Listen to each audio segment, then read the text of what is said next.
عائشہ میں غریباں، عائشہ میں غریباں، عائشہ میں غریباں، عائشہ میں غریباں۔ اعوذ باللہ من الشیطان اللعین الرجیم، بسم اللہ الرحمن الرحیم۔ یا ایھا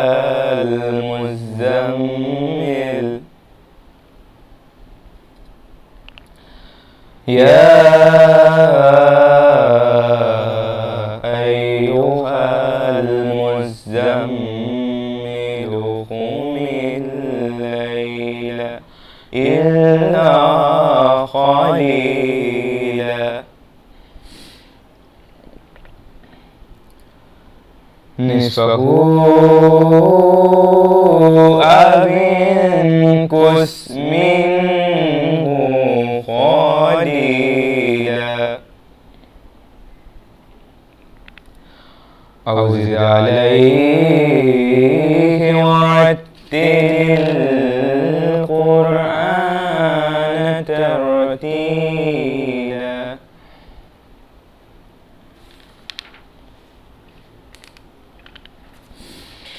إنا سنلقي عليك قولا ثقيلا إن ناشئة الليل هي أشد وطئا وأقوم قيلا إنا لك في النهار سبحا طويلا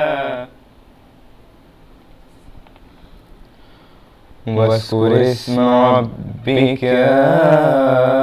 وتبتل إليه تبتيلا۔ رب المشرق والمغرب لا إله إلا هو فاتخذه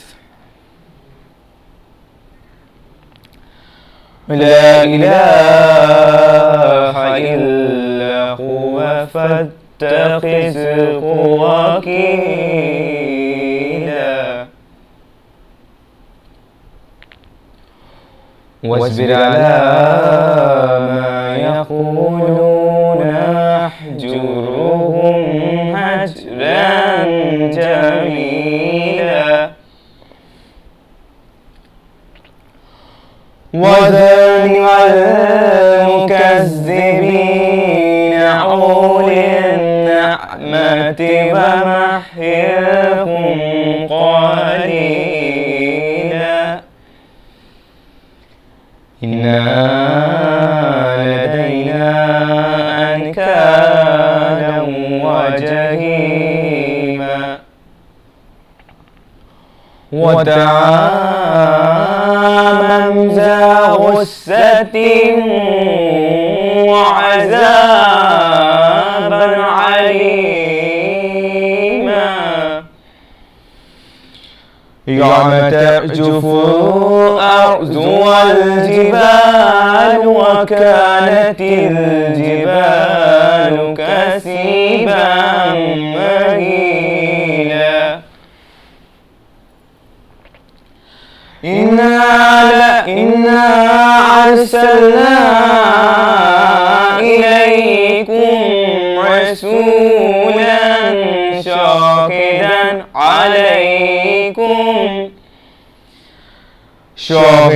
عليكم كما أرسلنا إلى فرعون رسولا فعسى فرعون الرسول فأخذناه أخذا وبيلا فكيف تتقون إن كفرتم ومن يجعل الولدان شيبا عن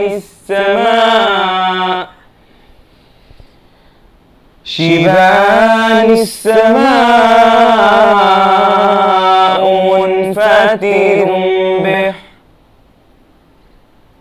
كان وعده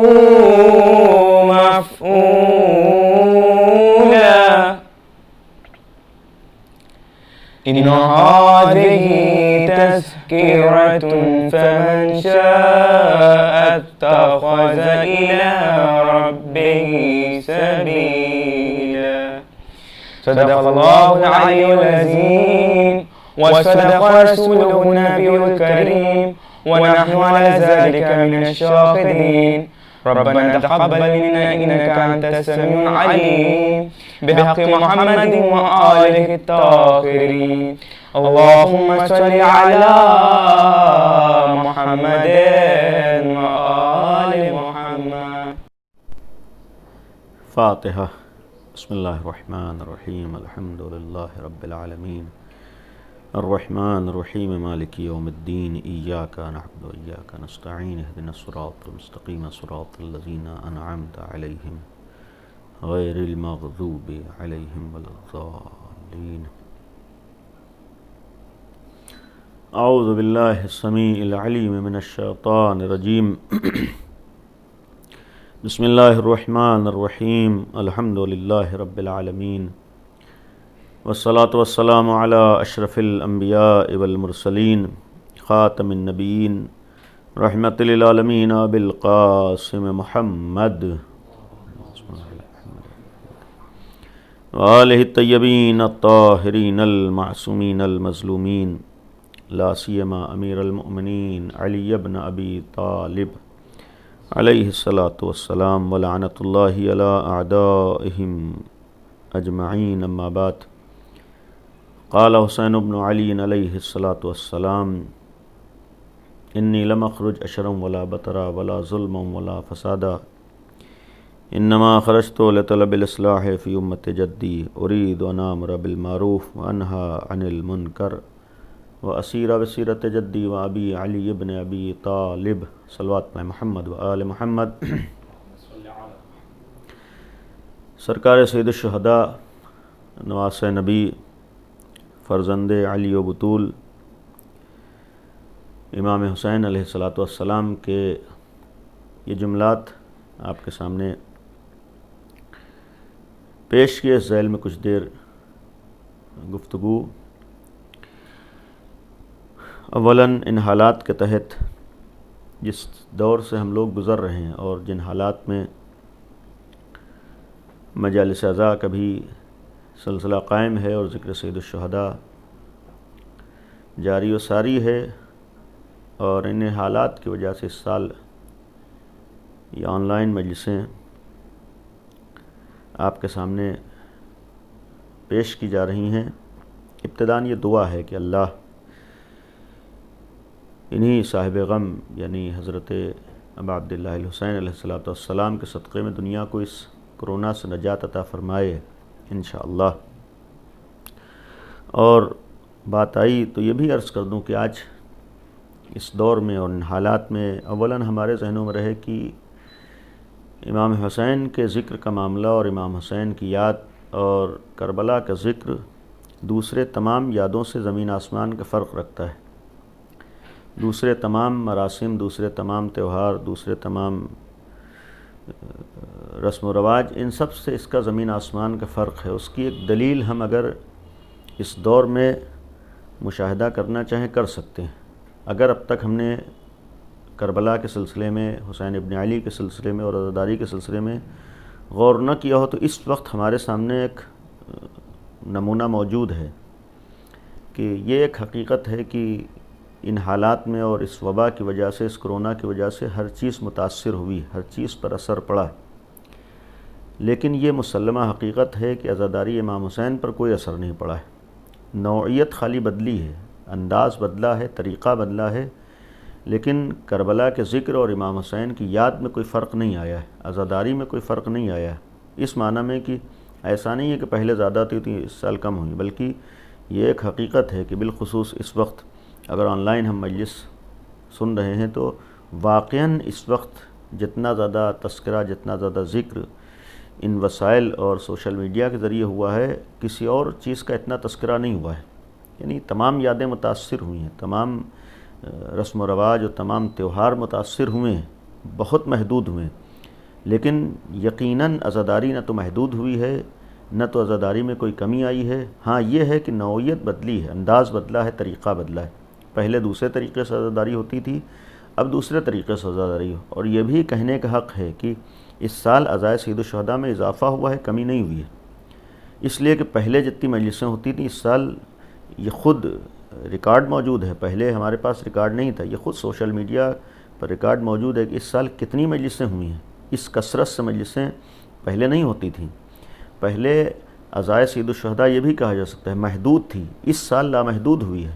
یعنی پہلے شہروں تک محدود تھی، پہلے امام باڑوں میں محدود تھی، پہلے شہروں میں محدود تھی، پہلے علاقوں میں محدود تھی، اس سال یہ عزاداری پوری دنیا میں پہنچی ہے اور یہ محفوظ ہوئی ہے۔ پہلے اتنی مجلسیں محفوظ نہیں ہوتی تھیں، پہلے اتنی مجلسیں ریکارڈ نہیں ہوتی تھیں۔ یہ خود اس بات کی دلیل ہے کہ حسین ابن علی کے ذکر میں اور حسین ابن علی کے ذات میں اور حسین ابن علی کے پیغام میں زمین آسمان کا فرق ہے۔ یہ آج ہمارے لیے لازم ہے کہ ہم غور کریں کہ حسین ابن علی کون تھے، حسین ابن علی کی قربانی کیا تھی، کربلا کیا ہے۔ یہ آج ہر انسان کی ذمہ داری ہے، ہر انسان کا ایک فریضہ ہے۔ اور بات آئی یہ بھی عرض کر دوں کہ اس وقت جہاں پر اثر پڑنے کی بات ہے، جتنے بھی مراسم ہیں، جتنے بھی تہوار ہیں، جتنے بھی رسم و رواج ہیں، اس میں محدود تعداد میں لوگ ہوتے تھے اور آج بھی ہیں، اور وہی افراد انجام دیتے تھے اور اثر پڑا ہے، ان میں بھی کمی آئی۔ لیکن عزاداری اس وقت ہمارے سامنے ثبوت بھی ہیں، ایسے افراد ہیں کہ عزاداری کا تعلق نہ تو کسی دین سے ہے، نہ کسی مسلک سے ہے، نہ کسی مذہب سے ہے۔ اسی ہمارے ہندوستان میں بہت سے ہندو عزاداری کرتے ہیں، ان حالات میں بھی ان ہندوؤں نے عزاداری کی ہے۔ بہت سے سکھ عزاداری کرتے ہیں، ان حالات میں بھی سکھوں نے عزاداری کی ہے۔ بہت سے عیسائی عزاداری کرتے ہیں، ان حالات میں بھی عیسائیوں نے عزاداری کی ہے۔ یہ خود ایک طرف ہمارے لیے پیغام ہے، ایک ہر انسان کو سوچنے پر مجبور کرتا ہے کہ حسینیت کے بارے میں غور کرے، حسین ابن علی کے مشن کے بارے میں غور کرے، اور یہ بھی ایک حقیقت ہے کہ یہ نگاہوں میں بالخصوص ہمارے نوجوانوں کے رہے کہ عزاداری کا مطلب اور عزاداری کا مفہوم کچھ خاص مراسم کو انجام دے دینا نہیں ہے، بلکہ عزاداری کا مطلب یہ ہے کہ خود ایک تحریک اور ایک مشن میں اپنے کو شریک کرنا ہے، اور مشن اور تحریک میں اپنے کو شریک کرنے کا مقصد یہ ہے کہ یہ کبھی ذہن میں نہ آئے کہ ہماری وجہ سے عزاداری ہے، یا ہم عزاداری کر رہے ہیں، یا ہم مجلس کر رہے ہیں۔ یہ ذہن میں نہ آئے کہ اس سال اگر ہم نہ اٹھتے تو مجلس نہ ہوتی، اس سال ہم نہ کرتے تو مجلس نہ ہوتی۔ نہیں، ہرگز ایسا، یہ تصور ہی غلط ہے، اس لیے کہ عزاداری کسی کی محتاج نہیں ہے، عزاداری کسی کی وجہ نہیں ہے۔ عزاداری کا وعدہ خود اس خداوند عالم نے کیا جس کے لیے حسین ابن علی نے قربانی دی تھی۔ یہ یقین رہے کہ ہم لوگ اس وقت جتنے ہیں، کوئی نہیں تھا تب بھی عزاداری تھی، ہم میں سے کوئی نہیں رہے گا، یہ عزاداری رہے گی۔ یہ اللہ کا ایک وعدہ ہے جسے قیامت تک باقی رہنا ہے، یہ ایک وعدہ خدا ہے جسے پورا ہونا ہے۔ لہذا یہ بھی ایک ذہنوں میں رہے کہ وعدہ خدا یہ کسی کا محتاج نہیں ہے، عزاداری کسی کی محتاج نہیں ہے۔ اور یہ بھی اولاً ان حالات میں عزاداری اگر ایک طرف ہمارے لیے پیغام ہے، دوسری طرف یہ بھی ایک عرض کر دوں بہت سے سامعین کے لیے، بالخصوص نوجوانوں کے لیے، کہ اگر عزاداری کا معاملہ ہے، اولاً یہ اطمینان رہے کہ وعدہ خدا ہے جسے جاری رہنا ہے، یہ متاثر نہیں۔ ہمارا امتحان ہوتا ہے کہ ان حالات کے تحت ہم کس حد تک اپنے لیے راستہ نکال سکتے ہیں، شرائط اور سختیوں کے موجودگی میں ہم کس حد تک اپنے فریضے کو طے کر سکتے ہیں۔ ہمارا اس وقت فریضہ کہ ہم پہچان کے کتنا عمل انجام دے سکتے ہیں، یہ ہمارا امتحان ہوتا ہے۔ ورنہ عزاداری جاری ہے، یہ ایک سلسلہ قائم ہے، لیکن ایک قابل غور چیز ہے کہ اس وقت ہماری حسین ابن علی کے در سے وابستہ ہو کر، ہم ایک حسینی ہو کر، ایک ہمارا فریضہ ان حالات میں یہ ہے کہ ہمیں حالات کو نگاہوں میں رکھنا ہے۔ کربلا کا ایک بہت بڑا پیغام آج تک ہمارے سامنے موجود ہے، اور حسین ابن علی نے پیغام دیا، شہدائے کربلا میں پیغام دیا کہ کربلا جذبات میں بہہ جانے کا نام نہیں ہے۔ شہدائے کربلا میں کوئی ایک بھی جذبات میں نہیں بہا ہے، کسی ایک شہید نے بھی جذبات میں آ کے کوئی کام نہیں کیا۔ ورنہ یقین رکھیے کہ اگر کربلا میں جذبات پہ عمل ہوتا تو آج کربلا کی تاریخ کچھ اور ہوتی، آج جو کربلا کا اثر ہم دیکھ رہے ہیں یہ اثرات سامنے نہ آتے. یہ آج اگر کربلا کے اثرات ہیں، اگر آج کربلا کی تحریک کامیاب ہوئی ہے، اگر آج کربلا کے شہداء پوری کائنات میں آئیڈیل نمونہ عمل بنے، اس کا صرف سبب یہ تھا کہ انہوں نے جذبات پہ عمل نہیں کیا ہے بلکہ اپنے فریضے کو پہچانا ہے. انہوں نے جس کو اپنا امام مان لیا تھا، جس کو اپنا رہبر مان لیا تھا، جس کو اپنا مقتدی مان لیا تھا، صرف اس کی مرضی کو نگاہوں میں رکھا ہے. اگر شہدائے کربلا نے، جس میں ایک سر فہرست غازی عباس کی ذات گرامی آج ہم نوجوانوں کے لیے ایک بہت بڑا نمونہ عمل ہے، آج غازی عباس کی ذات ہمارے لیے آئیڈیل ہے. غازی عباس کی کربلا کی زندگی گواہ ہے کہ انہوں نے جذبات پہ عمل نہیں کیا ہے. تو اگر جو ہمارے لیے آئیڈیل اس نے جذبات پہ عمل نہیں کیا تو ہمیں جذبات میں نہیں آنا ہے، ہمیں جوش عقیدت کا مظاہرہ نہیں کرنا ہے، ہمیں جناب عباس کی سیرت کو نگاہوں میں رکھ کر امام کی مرضی پر عمل کرنا ہے. اور یہ اتنا یقین رکھیے کہ عزاداری ہمارے جذبات کا نام نہیں ہے، بلکہ عزاداری نام ہے جس کے لیے ہے اس کی رضا کو نگاہوں میں رکھنا، اس کی مرضی کو نگاہوں میں رکھنا. اگر ہم مرضی امام کو نگاہوں میں رکھ رہے ہیں، اگر ہم مرضی پروردگار، تب حقیقی معنی میں عزادار ہیں. ورنہ یہ بات آئی عرض کر دوں، اس وقت دنیا کا ہر انسان عزادار ہے، دنیا کا ہر انسان عزاداری کرتا ہے. حسینیت نام ہے کہ انسانیت کے پیغام کو پہنچانے کا. اسی لیے یہ یقین ہے کہ آج دنیا کے ہر مذہب والے کا در امام حسین پر سر جھکانا اس بات کی دلیل ہے کہ حسین ابن علی نے انسانیت کو بچایا تھا، حسین ابن علی نے انسانیت کو معراج عطا کی، حسین ابن علی نے ایک ظالم کے خلاف قیام کیا ہے، مظلوم کا ساتھ دیا. دنیا میں جہاں بھی انسانیت پائی جائے گی، جہاں بھی ایک مظلوم سے ہمدردی پائی جائے گی، وہ ہر انسان غم امام حسین منائے گا، اور آج منا رہا ہے. تو یہ ایک غور کرنے کی چیز ہے، بالخصوص ان لوگوں کے لیے جو حسین ابن علی کو اپنا سب کچھ مانتے ہیں، جن کے لیے حسین ابن علی خالی ایک انسانی رہبر اور رہنما نہیں، بلکہ ان کے لیے حسین ابن علی ایک اللہ کی حجت ہیں، اللہ کے رہنما، اللہ کی جانب سے بھیجے ہوئے امام ہیں، حجت خدا ہیں، ولی خدا ہیں. تو جن کی نگاہوں میں حسین ابن علی دوسری کی نگاہوں کے اعتبار سے فرق رکھتے ہیں. دنیا کا ہر مذہب والا حسین ابن علی کا اگر غم مناتا ہے تو حسین ابن علی کو حجت خدا نہیں مانتا ہے، ولی خدا نہیں مانتا ہے، امام برحق نہیں مانتا ہے. وہ ایک انسانی رہنما مانتا ہے، ایک انسانی آئیڈیل مانتا ہے، ایک انسانیت پر احسان کرنے والا مانتا ہے. تو جب ہماری نظریے میں حسین ابن علی کو ماننے میں اور پہچاننے میں فرق ہے تو اتنا کہنے کا حق ہے کہ ہماری عزاداری دوسروں کی عزاداری میں فرق ہونا چاہیے. اگر دوسرا جذبات میں آ کر غم امام حسین مناتا ہے، جذبات میں آ کر عزاداری کرتا ہے، اگر جذبات میں آ کر سینہ زنی کرتا ہے، جذبات میں آ کر نام حسین لیتا ہے، تو ہم بھی اگر خالی جذبات میں آ کر سب کچھ کریں تو ہم میں اور غیروں میں فرق نہیں ہے. ہم میں اور غیروں میں فرق اس وقت ہوگا کہ ہم اگر جذبات میں آ کر ان ساری چیزیں کر رہے ہیں تو ہماری نگاہوں میں مرضی امام بھی ہو، اور مرضی امام کے ساتھ ساتھ ہماری نگاہوں میں مشن امام حسین بھی ہو. اس لیے کہ اتنا یقین رہے کہ کربلا میں امام حسین علیہ السلام نے جو حلم الناصرین کی صدا بلند کی ہے، آج دنیا کے ہر انسان کے لیے پیغام ہے. آپ انصاف سے بتائیے حلم الناصرین کی صدا کس وقت امام حسین نے بلند کی ہے؟ کس وقت امام حسین کی زبان پر حلم الناصرین کی صدا آئی ہے؟ ایسے موقع پر آئی ہے کہ جب پورا گھر شہید ہو چکا تھا، جب سب کی لاشیں امام حسین اٹھا چکے، جب سب بھرا گھر شہید ہو چکا، اس وقت امام حسین کو کس چیز کی مدد کی ضرورت تھی؟ امام حسین اس وقت کیوں ناصر بلا رہے تھے؟ امام حسین کیوں مددگار بلا رہے تھے؟ سارا گھر شہید ہو چکا ہے اور خود شہادت کے لیے تیار ہیں. جب خود شہادت کے لیے تیار ہیں تو اس وقت امام حسین حلم الناصرین کی صدا کس لیے بلند کر رہے تھے؟ کیوں کہہ رہے تھے ہے کوئی جو میری مدد کرے؟ اور پھر کیا اس وقت امام حسین کی مدد کرنے والے نہیں تھے؟ نہیں، مسلم ہمارے معتبر روایات موجود ہیں کہ ملائکہ کا لشکر مدد کے لیے آیا ہے، اجنہ کا لشکر مدد کے لیے آیا ہے. ظاہر سی بات ہے کہ جب یہ طاقتیں مدد کے لیے موجود ہیں، یعنی ایک مدد کرنے والا موجود ہے. اگر امام حسین کو اس وقت اپنی مدد کی ضرورت تھی تو پھر مدد کرنے والے موجود تھے. امام حسین نے ان لوگوں کو واپس کیا ہے. یعنی صرف عقیدے کی بات نہیں، یہ مسلمات تاریخ میں سے ہیں، یہ تاریخ میں موجود ہے، جو ہمیں یقین کرنا پڑے گا کہ اس لیے حسین ولی خدا تھے، حسین ابن علی کے اختیارات دنیا کے اوپر تھے. لہٰذا جب آخری لمحات میں ملائکہ مدد کے لیے موجود ہیں، جنات مدد کے لیے موجود ہیں، دوسری طاقتیں مدد کے لیے موجود ہیں، ان افراد کو جو مدد کے لیے موجود ہیں امام حسین واپس کر رہے ہیں. اس کے بعد یہ کہہ رہے ہیں کہ حلم الناصر ینصرنا.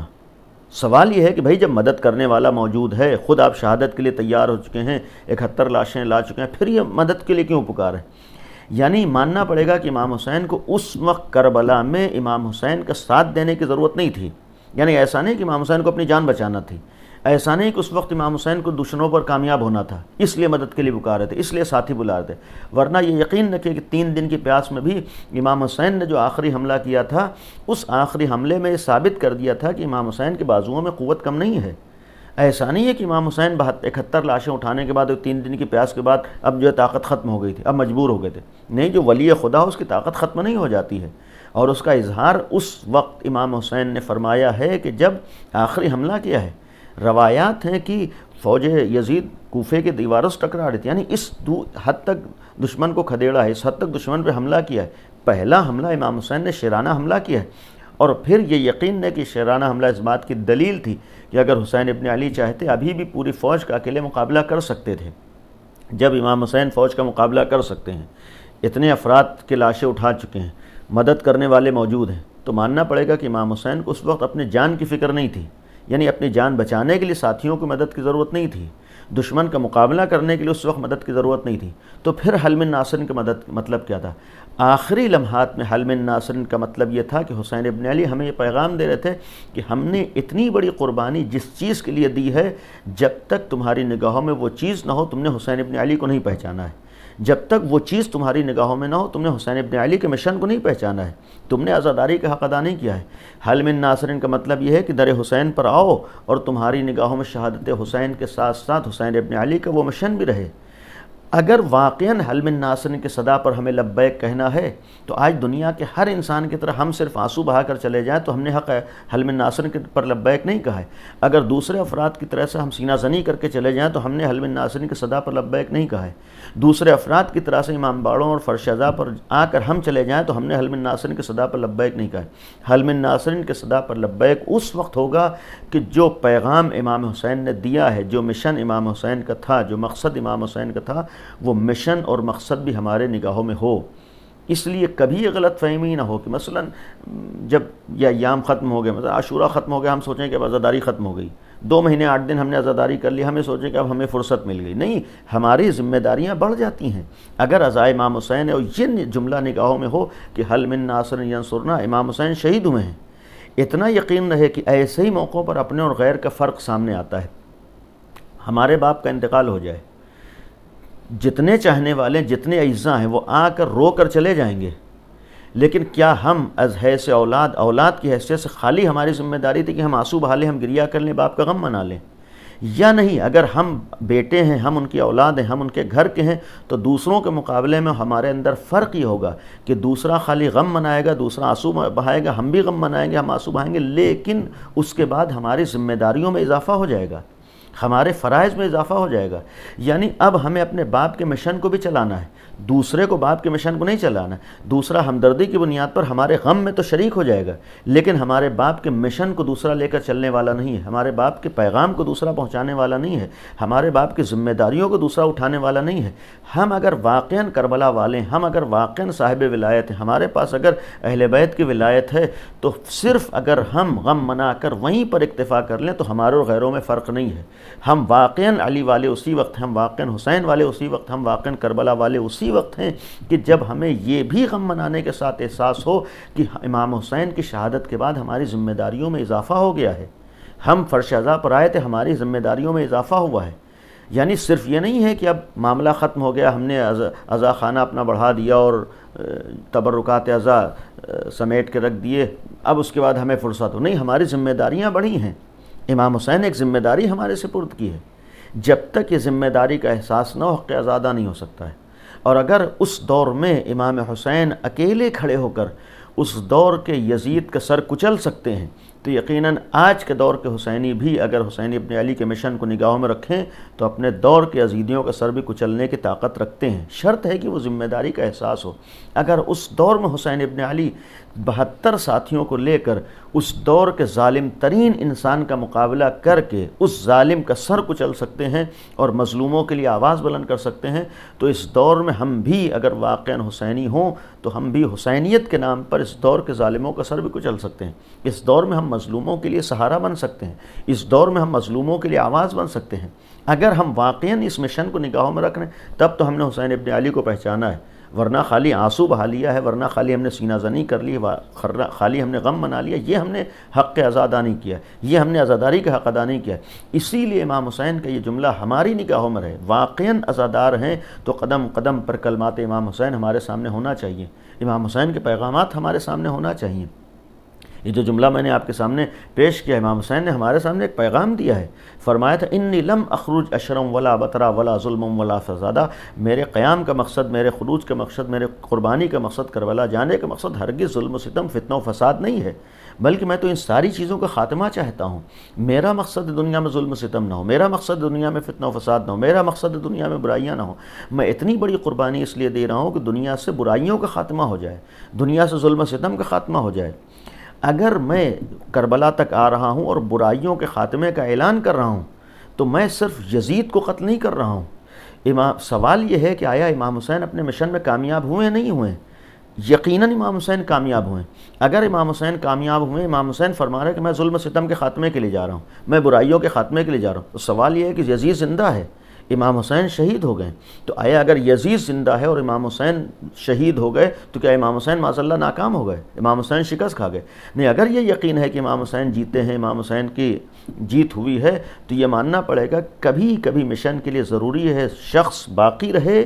لیکن اس کی شخصیت کو ختم کر دیا جائے۔ شخص ہو سکتا ہے زندہ رہے لیکن اس کے مشن کو ختم کر دیا جائے۔ حسین ابن علی نے کربلا میں یہی تو کارنامہ انجام دیا ہے کہ یزید تو زندہ تھا لیکن یزید کے مقصد کو امام حسین نے پامال کر دیا ہے۔ یزید تو زندہ تھا، یزید کے مشن کو امام حسین نے ختم کر دیا تھا۔ یہی ہمیں پیغام دیا کہ ہو سکتا ہے در امام حسین پر آ کر تمہارے سامنے بھی حالات ایسے ہیں، واقعی حسینی اسی وقت ہو۔ یہاں خالی افراد کا معاملہ نہیں، یہاں مشن کی بات ہے۔ ایک طرف حسینی مشن ہے، ایک طرف یزیدی مشن ہے۔ میں نے کربلا میں شہادت دے کر یزیدی مشن کو شکست دی ہے، میں نے یزیدی مشن کو پامال کیا ہے، میں نے حسینی مشن کو زندہ کیا ہے۔ اگر امام حسین نے شہید ہو کر اپنے مشن کو زندہ کیا ہے اور یزید کے موجود ہونے کے باوجود یزید کے مشن کو پامال کیا ہے، ختم کیا ہے، تو ہم اسی وقت حسینی ہوں گے کہ ہماری نگاہوں کے سامنے بھی حسینی مشن زندہ رہے، یزیدی مشن کامیاب نہ ہونے پائے۔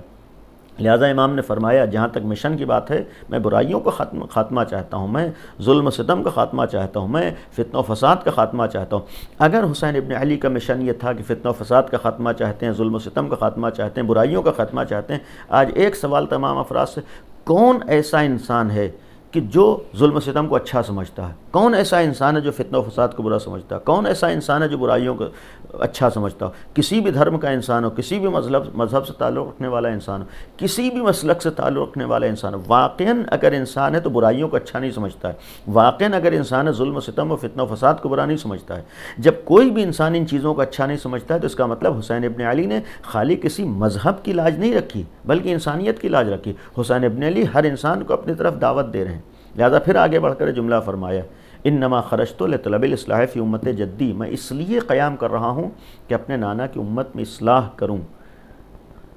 یعنی یہ قابل غور چیز ہے۔ ارید ان آمر بالمعروف، میں یہ چاہتا ہوں کہ اچھائیوں کا حکم دوں، وانہا عن المنکر، میرا مقصد یہ ہے کہ لوگوں کو برائیوں سے روکوں۔ یعنی انما خرجت، صاف صاف میرا خروج کا مقصد یہ ہے کہ امت کی اصلاح ہے، میرے خروج کا مقصد ہے امر بالمعروف کرنا، میرے خروج کا مقصد ہے نہی عن المنکر کرنا، میرے خروج کا مقصد ہے اسیر بصیرت جدی و ابی علی ابن ابی طالب، میرا مقصد یہ ہے کہ میں نبی اور علی کی سیرت پر عمل کروں۔ یعنی امام حسین بتا رہے ہیں کہ ہمارے کربلا میں جا کر شہادت دینے اور بھرے گھر کو قربان کرنے کا مقصد یہ چیزیں ہیں۔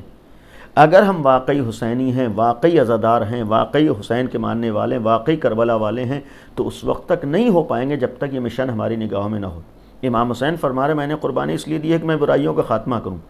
ہم حسینی اسی وقت بن سکتے ہیں جب ہم بھی برائیوں کے خاتمے کی کوشش کریں۔ امام حسین نے فرمایا کہ میں اس لیے جا رہا ہوں کہ لوگوں کو اچھائیوں کا حکم دوں، لوگوں کو برائیوں سے روکوں۔ اگر امام حسین فرما رہے کہ میں لوگوں کو برائیوں کا سے روکنے کے لیے، اچھائیوں کا حکم دینے کے لیے قربانی دے رہا ہوں، تو ہمیں بھی کہنے کا حق ہے کہ ہم انہی امام حسین کے غم اس لیے منا رہے ہیں تاکہ لوگوں کو اچھائیوں کا حکم دیں، لوگوں کو برائیوں سے روکیں۔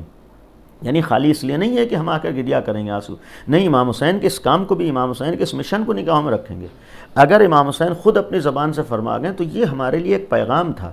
فرمایا ہے کہ اسیر بصیرت جدی و ابی، میرے کربلا جانے کا مقصد نانا کی سیرت اور بابا کی سیرت پر عمل کرنا ہے۔ اگر امام حسین فرما رہے ہیں کہ میرے کربلا میں 72 قربانیاں دینے کا مقصد نبی اور علی کی سیرت پر عمل کرنا ہے، تو ہم اس وقت تک عزادار حسین نہیں بن سکتے ہیں جب تک اس سیرت کے پیروکار نہ بن جائے۔ یعنی ہمیں فرش عزا پر آ کر، ہمیں عزاداری سید الشہداء کر کے، ہمیں غم امام حسین منا کر اپنے کو اس سیرت کا پابند بنانا ہے، جس سیرت کے لیے خود امام حسین اس سیرت پر تھے، ایسا نہیں ہے کہ اس سیرت میں کوئی، جو پیغمبر کی سیرت ہے وہی امام علی کی سیرت ہے، جو پیغمبر کی سیرت ہے وہی امام حسن کی سیرت ہے، جو پیغمبر اور امام علی کی سیرت تھی بعین ہی وہی امام حسین کی سیرت تھی، اس میں کوئی شک نہیں ہے، ذرہ برابر امام حسین اس سیرت سے نہیں ہٹے ہیں۔ لیکن کربلا جاتے وقت یہ صریح جملہ فرمایا کہ میں یہ چاہتا ہوں کہ نانا کی سیرت پر عمل کروں، بابا کی سیرت پر عمل کروں۔ اس کا مقصد ہے کہ اپنے حسینیوں کو اور اپنے چاہنے والوں کو پیغام دیا تھا کہ تم واقعی معنی میں حسینی اس وقت ہو سکتے ہو کہ جب در حسین پر آ کر، فرش اعضاء پر آ کر تم بھی سیرت علی کے پیروکار بن جاؤ، تمہاری زندگی میں بھی سیرت علی دکھائی دے رہی ہو، تمہاری زندگی میں بھی سیرت حسین نظر آ رہی ہو۔ یہ ایک ہمارے لیے بہت اہم پیغام تھا، یہ ہمارے لیے ایک سیرت تھی، سیرت اہل بیت ہمارے سامنے رہے۔ امام حسین کا ایک جملہ تھا کہ الا ان الدی ابن الدی قد رکزنی بین السلۃ والذلہ، کہ اس ملعون نے مجھے ایسے دو راہیں پر لا کر کھڑا کیا کہ میرے سامنے دو ہی راستے ہیں، یا تو میں ذلت کو گوارا کر لوں اور اس باطل کے آگے سر کو جھکا دوں، یا میں عزت کے ساتھ سر اٹھا کر زندگی گزار لوں۔ ہو سکتا ہے اس عزت کے لیے مجھے گلا کٹانا پڑے۔ امام حسین نے فرمایا تھا کہ میں اس عزت کے لیے گلا کٹانے پر تیار ہوں، لیکن ذلت و رسوائی کو گوارا نہیں کروں گا۔ یہ امام حسین کے پیغامات آج ہمارے سامنے۔ حسین ابن علی نے عزت کا پیغام دیا ہے، حسین ابن علی نے حریت و آزادی کا پیغام دیا ہے، حسین ابن علی نے سر اٹھا کر عزت کے ساتھ جینے کا ہمیں درس سکھایا، حسین ابن علی نے ہر ظالم کے آگے کھڑے ہونے کا جذبہ ہمیں عطا کیا ہے۔ اتنا یقین رہے کہ حسین ابن علی کا مشن ظالم کے خلاف تھا، حسین ابن علی کا مشن مظلوم کا ساتھ دینے کے لیے تھا، لہذا آج ہم کسی دنیا کے ظالم سے توقع نہیں رکھ سکتے ہیں کہ وہ حسین ابن علی کے مظلومیت والے مشن کا ساتھ دے، اس کے ساتھ ہمدردی کر، نہیں ہو سکتا ہے۔ یہ آج امام حسین کا پیغام ہمارے لیے ہے، حسینیت کا پیغام ہمارے لیے ہے۔ اگر اس دور میں 72 قربانیوں کے ساتھ امام حسین یزید کو شکست دے کر اور پھر امام حسین کے بعد اہل بیت کا گھرانے کے افراد شام تک جا کر یزید کو رسوا کر سکتے ہیں، یزید کو شکست دے سکتے ہیں، تو آج ہم بھی ذکر امام حسین کر کے اس دور کے یزیدیوں کو شکست دے سکتے ہیں، لیکن شرط ہے کہ ہمیں خود حسین ابن علی کا مشن کا علم ہو، خود ہمارے اندر یہ جذبہ ہو کہ ہمیں امام حسین کے سیرت پر عمل کرنا ہے، امام حسین کے کردار کو اپنانا ہے، امام حسین کی سیرت کو اپنانا ہے۔ اس لیے کہ یہ جملہ اس بات کی دلیل تھی کہ یزید جو امام حسین کے مقابلے پر آیا تھا، وہ در حقیقت ایک اپنی اعتبار سے اپنی مرضی اور اپنے مزاج والا اسلام پیش کرنا چاہتا تھا۔ امام حسین نے قربانی دے کر یہ جملہ فرمایا ہے، ختم کر رہا ہوں، کہ یہ جملہ امام حسین کا تھا کہ میں کربلا میں اس لیے آیا ہوں کہ جو نبی کردار اور سیرت بتا کر وہ زندہ رہ جائے، اور وہ نبی نے کردار اور سیرت کون سے بتایا وہ امیر المومنین بتائیں گے۔ یعنی کربلا کی قربانی کا ایک مقصد یہ تھا کہ جو طریقہ، جو انداز، جو اسلام، جو پیغام نبی دے گئے ہیں وہی زندہ رہے۔ تو اگر امام حسین کا مقصد یہ تھا کہ نبی کے لائے ہوئے اسلام کو زندہ رکھیں، نبی کے لائے ہوئے اسلام کو دنیا کے سامنے پیش کریں، نبی کے لائے ہوئے سیرت کو دنیا کے سامنے پیش کریں جو حقیقی اسلام ہے اور جو بتانے والے صرف امام علی ہیں، تو اس کا مطلب یہ بھی ہوگا کہ یزید نام تو زبان پہ اسلام کا لا رہا تھا، لیکن نبی کے کردار کو چھوڑ کر اپنے کردار کو اسلام بنانا چاہ رہا تھا۔ یزید اور اس کے باپ دادا کا مزاج یہ تھا کہ وہ یہ چاہتے تھے جو ہمیں اچھا لگے وہ ہم اسلام بنا دیں، جو ہمارے مزاج کے حساب سے وہ اسلام بن جائے۔ امام حسین نے اتنی بڑی قربانی دے دی اور یہ پیغام دیا تھا کہ میں تیرے باپ دادا کے مزاج کو اسلام نہیں بننے دوں گا، بلکہ اسلام نام ہے صرف نبی کی سیرت اور علی کی سیرت کا۔ ہم واقعاً اگر حسین ابن علی والے ہیں تو پھر ہمیں یہ بھی ایک کربلا سے درس لینا ہوگا کہ ہماری مزاج اور ہماری سوچ کا نام اسلام نہیں ہے، ہماری فکر کا نام اسلام نہیں، ہمیں کیا اچھا لگتا ہے یہ اسلام نہیں ہے، بلکہ ہمیں کربلا سے حسین ابن علی سے درس لینا ہے کہ اسلام نام ہے صرف سیرت علی ابن ابی طالب کا، اسلام نام ہے صرف سیرت النبی کا، اسلام نام ہے جو نبی بتا کر وہ ہیں۔ جب اسلام نام ہے تو آج عزاداری بھی اسی اسلام کا ایک حصہ ہے، اسی اسلام کو پیش کرنے کا ذریعہ ہے۔ تو عزاداری میں بھی کسی ایسی چیز کو لانے کا ہمیں حق نہیں ہے جو اسلام کے دائرے میں نہ ہو، کسی ایسی چیز کو عزاداری میں لا کر ہمیں کرنے کا حق نہیں کہ جو ہمارے مزاج کے حساب سے، جو ہمیں اچھا لگتا ہو۔ یعنی عزاداری امام حسین میں بھی ہمیں وہ کام کرنا ہے کہ جس سے امام حسین راضی ہوں، جس سے امام حسین خوش ہوں۔ عزاداری کا مطلب ہے کہ امام زمانہ کو پرسہ دینا ہے، عزاداری کا مطلب ہے کہ حسین ابن علی کا غم منانا ہے، عزاداری کا مطلب ہے جناب سیدہ کی خوشنودی حاصل کرنا ہے۔ تو امام زمانہ کو اگر ہمیں پرسہ دینا ہے، جناب سیدہ کی خوشنودی حاصل کرنا ہے، تو اسی وقت ہو سکتی ہے کہ ہمیں عزاداری میں وہ کام کرنا ہے کہ جس سے امام زمانہ خوش ہوں، ان کی خوشنودی حاصل ہو، صدیقہ طاہرہ کی خوشنودی حاصل ہو۔ اس لیے کہ غم اتنا بڑا غم ہے کہ آج بھی اس کا اثر ہمارے سامنے ہے، اور کیوں نہ ہو کہ جہاں صرف عصر عاشور تک مصائب نہیں تھے، صرف عصر عاشور تک مصیبتیں نہیں تھیں، یہاں تو مصیبتوں کا سلسلہ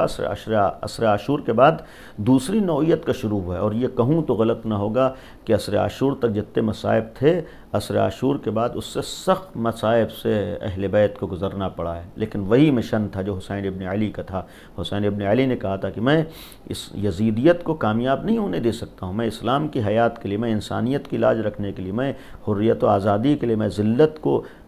ختم کرنے کے لیے، عزت کی زندگی گزارنے کا طریقہ بتانے کی قربانی دے رہا ہوں۔ تو حسین ابن علی کی قربانی کے بعد سید سجاد نے بھی قربانیوں کے میدان میں قدم رکھا ہے، اسی مشن کو سامنے رکھ کر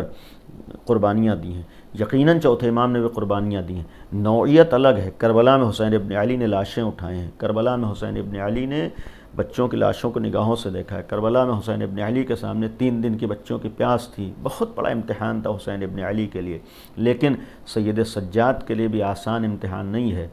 اس لیے کہ اہل بیت کے گھرانے میں شہادتیں اللہ کی راہ میں پیش کر دینا یہ آسان ہوتا ہے۔ مصیبتوں پر سختی تھی، مصیبتیں جو مظلومیت تھی، پیاس ہے، ستایا گیا ہے، اس کا غم تھا، ورنہ شہادت کا غم نہیں ہے۔ اللہ کی راہ میں قربانی دی، اللہ کی راہ میں شہادت پیش کی، شہادت کے اوپر آنسو نہیں بہانا ہے، آنسو اس بات کے اوپر بہانا ہے کہ نبی کے نواسے کو اس طریقے سے ستایا گیا ہے، نبی کے نواسے پر یہ مظالم ڈھائے گئے ہیں، اس کے اوپر انسان غمزدہ ہوتا ہے، رنجیدہ ہوتا ہے۔ سید سجاد کے لیے شہادت پر آنسو نہیں تھے، یقیناً جو مصائب تھے، جو مظالم تھے، جو مصیبتیں ڈھائی گئیں اس کے اوپر آنسو بہاتے تھے، لیکن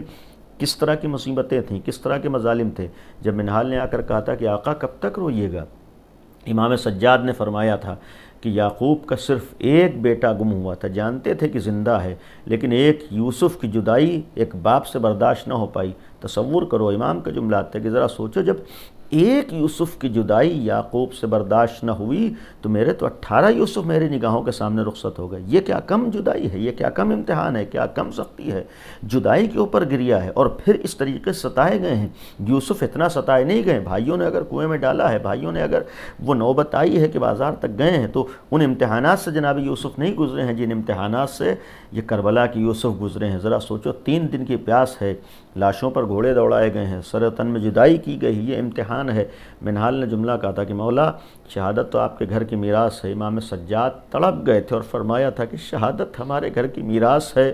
کہ ہمارے گھر کی یہ بھی میراث ہے کہ ماؤں بہنوں کے سر کھلے ہوئے ہوں، بازار کوفہ و شام ہو۔ کتنا بڑا امتحان سید سجاد دے رہے ہیں، لیکن یزید کے دربار تک جا کر پیغام دیا تھا، میں یہ سارے امتحانات تو دے سکتا ہوں لیکن بابا کی زحمتوں پر پانی نہیں پھرنے دے سکتا ہوں۔ اور سید سجاد کا اتنے بڑے بڑے امتحانات سے گزر جانا جو ایک غیرت دار انسان کے لیے ناقابل تصور ہے، انسان برداشت نہیں کر سکتا ہے۔ آج ہم اور آپ سوچ نہیں سکتے ہیں کہ ہماری نگاہوں کے سامنے ہماری ناموس کے ساتھ یہ سلوک ہو جو کربلا میں امام سجاد کی نگاہوں کے سامنے سلوک ہوا ہے۔ سروں سے چادریں چھین لی گئی، ہاتھ پسے گردن باندھے گئے ہیں اور پھر بازاروں میں لے آیا جا رہا ہو، درباروں میں لے جایا جا رہا ہو۔ اتنا بڑا امتحان امام سجاد دے رہے ہیں جو آج ایک غیرت دار انسان نہیں دے سکتا ہے، اس کا کوئی بھی دین ہو، اس کا کوئی بھی مذہب و مسلک ہو۔ آج کسی بھی نوجوان کے لیے، کسی بھی غیرت دار انسان کے لیے اس کی نگاہوں کے سامنے ماں کے ساتھ یہ سلوک کیا جائے، بہنوں کے ساتھ یہ سلوک کیا جائے کہ ان کے اوپر تازیانے لگائے جائیں، ان کے اوپر درے لگائے جائیں،